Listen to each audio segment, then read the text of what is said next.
Menghemat biaya pakan dengan teknologi enzim.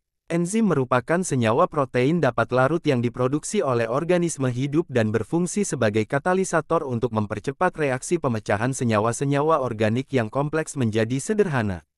Enzim dapat meningkatkan nilai nutrisi, nutrien value pakan sehingga dapat dimanfaatkan secara lebih baik. Secara alami, menurut Nasrawi, setiap jenis ternak mempunyai enzim sehingga dapat mencerna makanan yang dikonsumsi.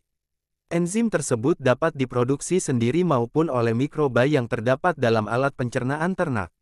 Namun biji-bijian maupun serat kasar yang terdapat pada pakan seringkali sulit dicerna secara alami oleh ternak, sehingga diperlukan suplemen untuk membantu memecahnya sehingga dapat terserap lebih maksimal dalam sistem pencernaan ternak.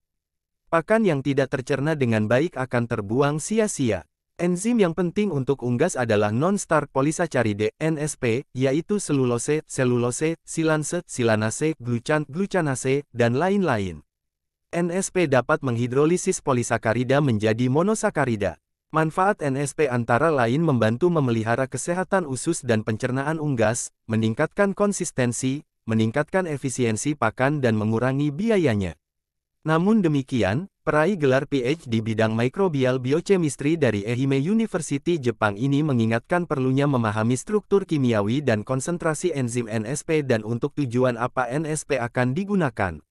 Memberikan multi-enzim pada pakan unggas lebih baik daripada enzim tunggal karena adanya kandungan nutrisi yang berbeda-beda dari setiap jenis pakan unggas.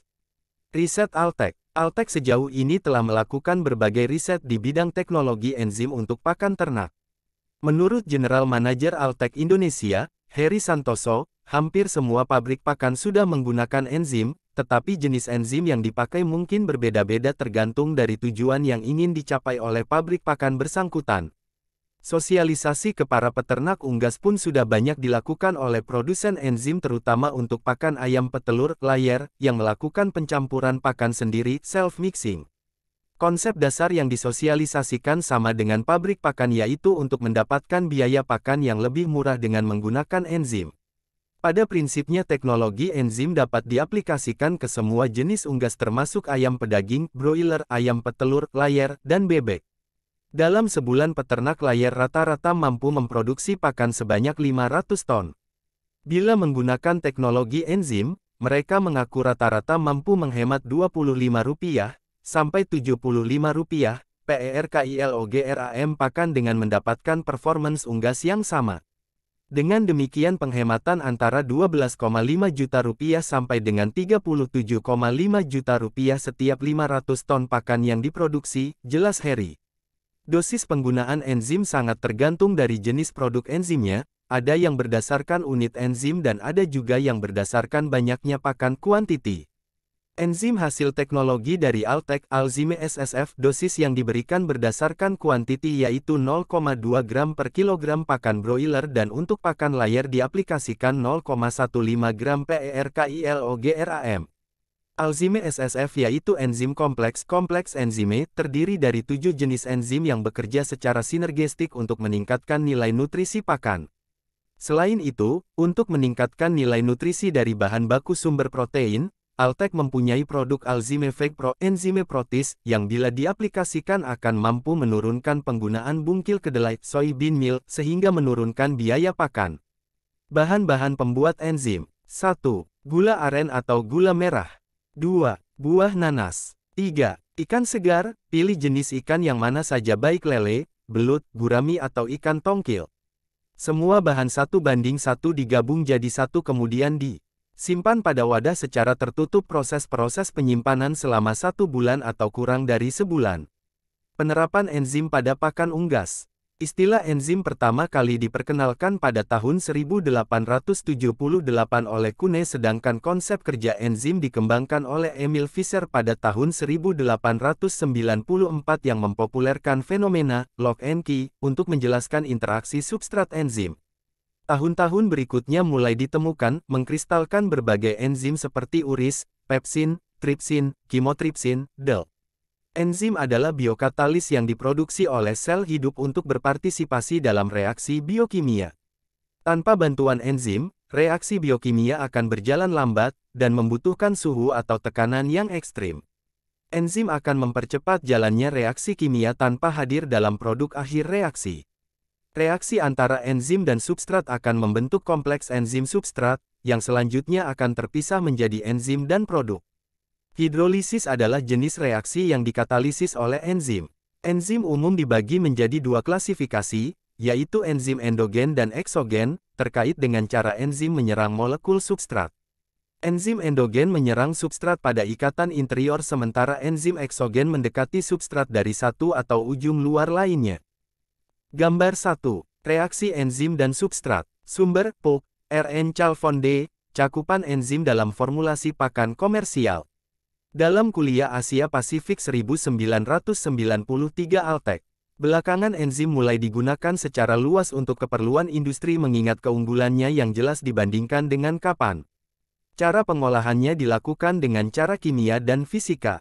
Enzim akan bekerja optimal pada kondisi sedang seperti suhu sedang dan rentang pH yang luas. Keuntungan lain adalah enzim tidak beracun, alami dan segera menjadi tidak aktif ketika reaksi telah mencapai titik yang diinginkan. Produksi keju pada industri susu, misalnya, menggunakan enzim renin yang berasal dari bakteri yang terdapat pada hewan. Dalam industri pakan ternak, enzim protease, amilase, lipase, pitase berpeluang untuk digunakan dalam produksi pakan babi fase starter.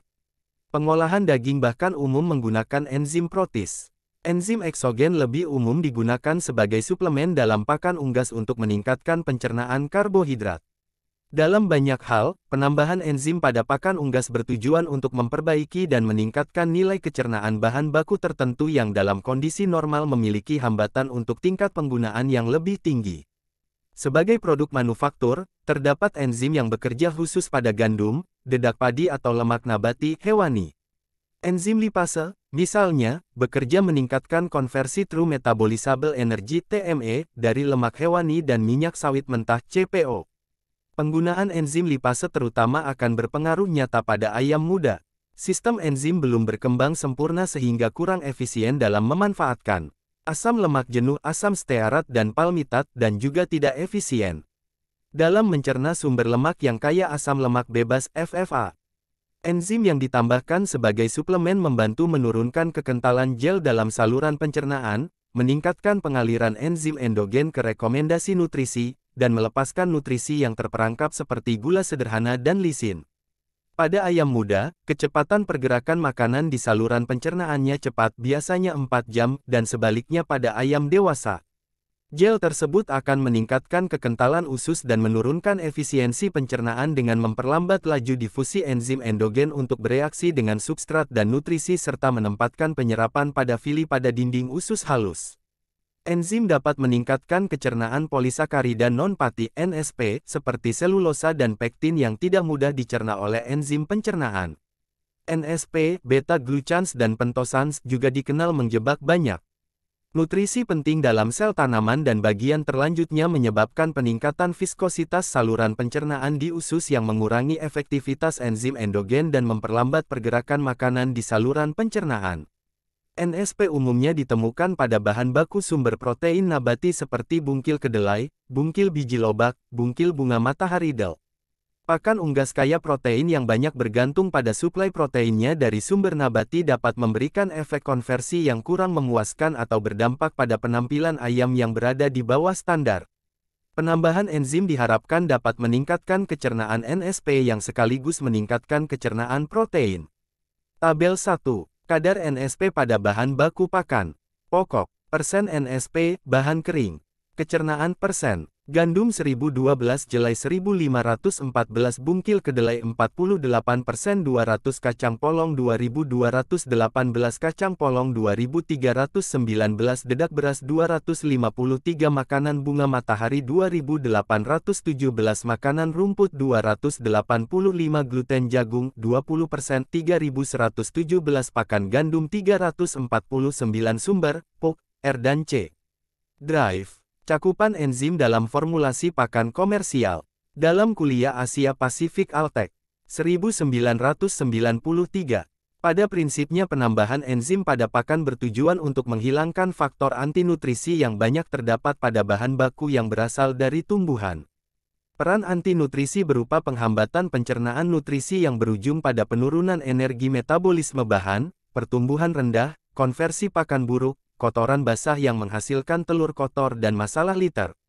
Tujuan lain adalah untuk saya meningkatkan kecernaan bahan, membuat nutrisi tertentu secara biologis lebih tersedia, dan mengurangi dampak pencemaran yang disebabkan oleh kotoran unggas ayam. Enzim fitase dikenal luas untuk menghilangkan efek antinutrisi dari asam fitat. Penggunaan enzim fitase dikembangkan dari Aspergillus niger dalam pakan akan mengurangi kebutuhan penambahan sumber fosfor anorganik mengingat fosfor dari bahan baku tumbuhan terikat pada asam fitat yang mengurangi ketersediaannya dalam pakan. Meskipun suplementasi fosfor anorganik, misalnya, mengandalkan kalsium fosfat atau monokalsium fosfat saat ini relatif mahal. Selain itu, fosfor yang terikat pada asam fitat yang tidak dapat dicerna sepenuhnya oleh sistem pencernaan hewan monogastrik akan masuk ke dalam feses dan menjadi sumber pencemar yang berpotensi mencemari tanah. Fosfor tidak terurai di dalam tanah sehingga dalam jangka panjang pembuangan feses dengan kandungan fosfor yang tinggi akan menimbulkan masalah bagi tanah.